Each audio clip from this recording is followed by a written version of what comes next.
Once again, God's people were doing what was evil in his sight, so he gave them into the hand of the Midianites.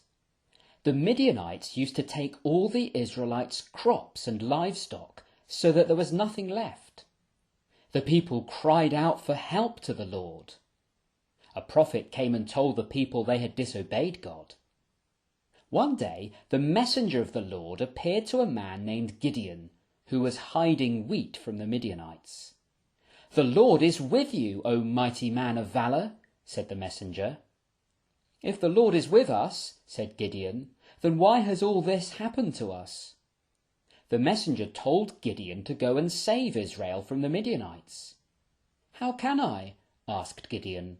"My clan is weak and I'm the least in my father's house." "But I will be with you," said the Lord. Gideon went into his house and came back with some food.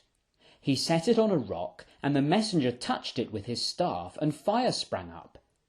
The messenger disappeared, and Gideon knew that it must have been the Lord. He built an altar there and called it "The Lord is Peace."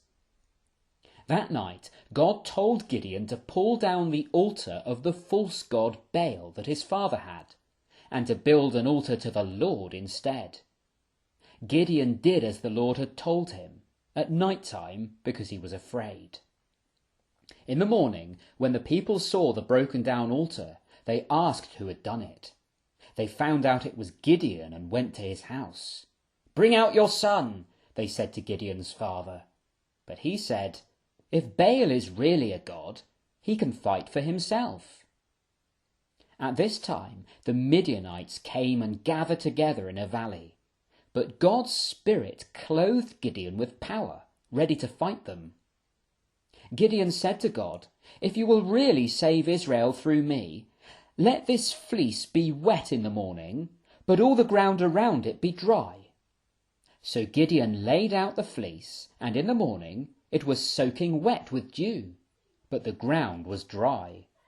"Don't be angry with me," said Gideon, "but please let me test once more. Please let the fleece be dry and all the ground be wet." And God did as Gideon had asked. The next morning the fleece was dry, but the ground was wet.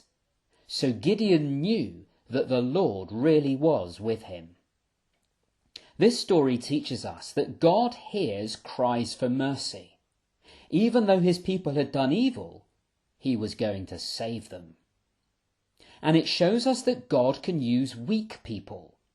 Gideon wasn't brave or strong, but God used him to save Israel.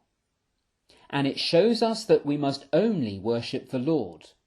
Other gods, like Baal, are false, but the Lord is able to hear and help and do what's impossible.